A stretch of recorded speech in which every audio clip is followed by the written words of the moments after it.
Hello everybody, and welcome back to my channel. In this video, I am going to answer a very complex question that a lot of people struggle with, and that is, why doesn't God heal everyone who is sick or hurt? There are undoubtedly a lot of people who suffer from various illnesses, injuries, and disabilities.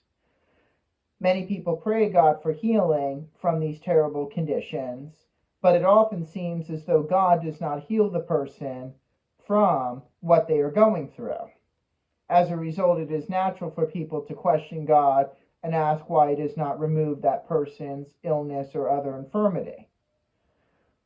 And I am going to explain why healing does not always happen.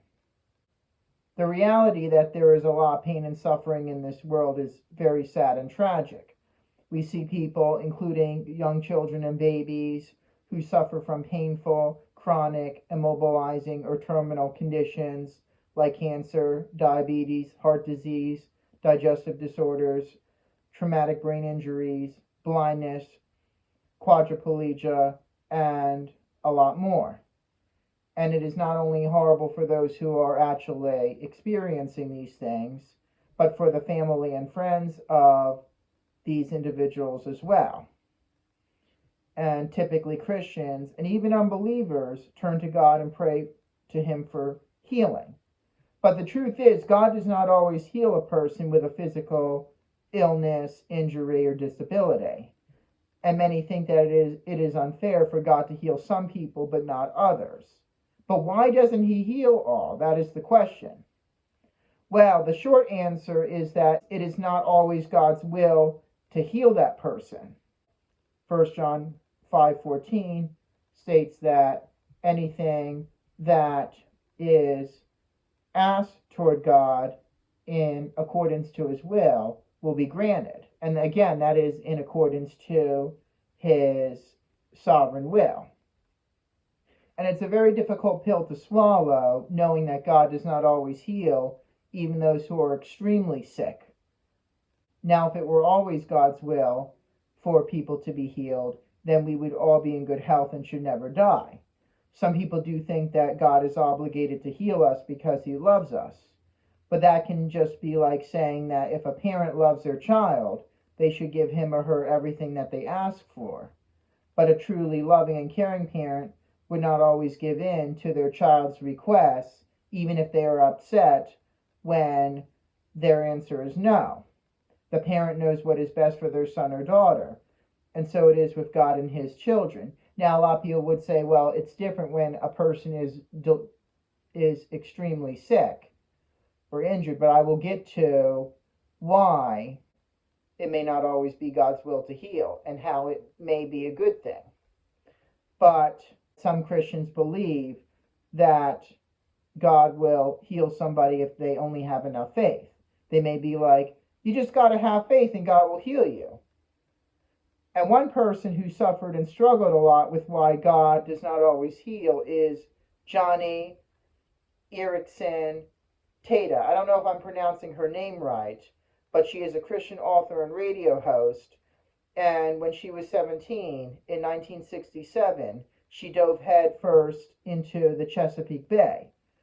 Having overestimated the depth of the water, she hit her head on the bottom, breaking her neck, and she became a quadriplegic.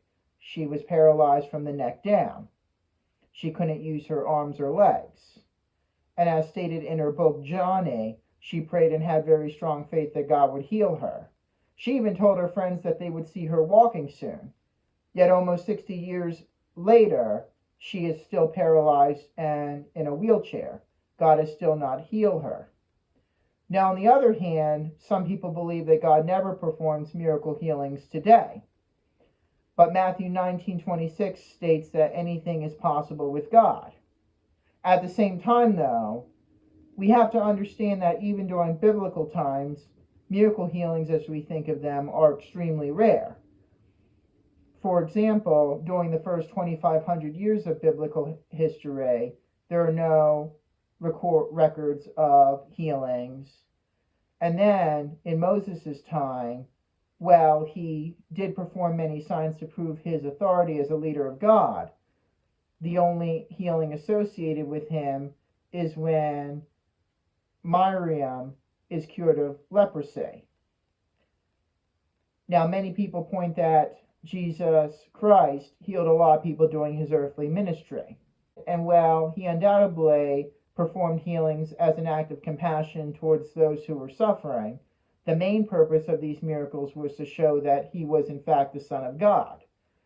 And Jesus did not heal everyone, especially those who rejected him, Matthew 13:58. For example, at the pool of Bethsaida, where there were a lot of sick, visually impaired, and paralyzed people, Jesus only healed one man, as stated in John chapter 5.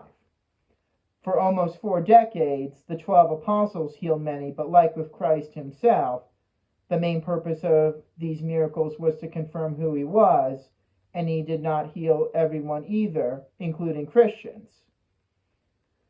When Timothy was very sick, the apostle Paul told him to use wine to help his stomach in frequent illnesses, 1 Timothy 5:23. Now, the apostle Paul couldn't have just laid his hands on Timothy and healed him immediately, but he did not. And it wasn't because Timothy lacked the faith, it's just because it was not God's will for Paul to heal Timothy in such a miraculous way. Again, the healing ministry was not for personal convenience, as hard as it might be to accept, but to affirm the authenticity of the gospel. And I personally believe that the gift of healing was a temporary one that was used by followers of Christ until the Bible as the Word of God was completed, 2 Timothy 3:16 through 17. And therefore, we don't need to witness miracles or other signs to believe who Jesus is. Now, not only did unbelievers and wayward Christians often suffer, but even the most godly people in the Bible suffered horribly, and yet God chose not to heal them right away.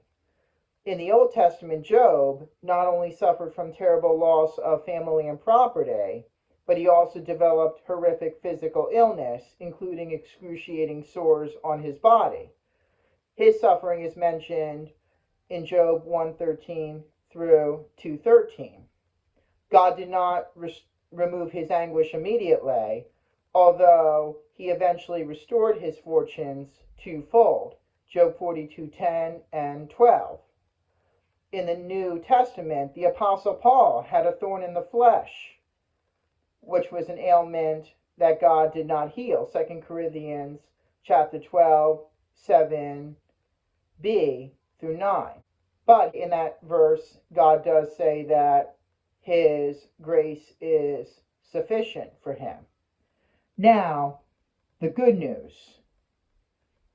We can find comfort in that as Christians, no matter how unbearable, hopeless, or depressing suffering can be, God will always be with us and never leave us. In Deuteronomy 31:6, God tells us to be strong and courageous. Do not be afraid or terrified, but the Lord your God goes with you, and he will never leave you nor forsake you. And in Isaiah 41:10, God says, don't be afraid, for I am with you. Don't be discouraged, for I am your God. I will strengthen you and help you. I will hold you up with my victorious right hand. While God may not completely remove a person's suffering, he can use it for his glory and to transform that individual, making him or her like Christ. For an unbeliever, God can also use that suffering to draw them to a relationship with Christ. Romans 8:28 states that in all things God works for the good of those who love him, who have been called according to his purpose. And as Christians, we can also trust that God will eventually eliminate all suffering, disabilities, and death, as what Revelation 21:4 hints. And The blind will see, the deaf will hear, the paralyzed, including Johnny Erickson Tata, will walk again. But until then, God performs an even more important healing. He cleanses and transforms the hearts of sinful people every day. Ezekiel 36:26 and 2 Corinthians 5:17. Thank you very much for watching this video, and I hope that you learned a lot about why God does not always heal a person and how he can use that suffering for both his glory and for the good of the one who trusts in him. And please share this video in the name of God. God bless you all.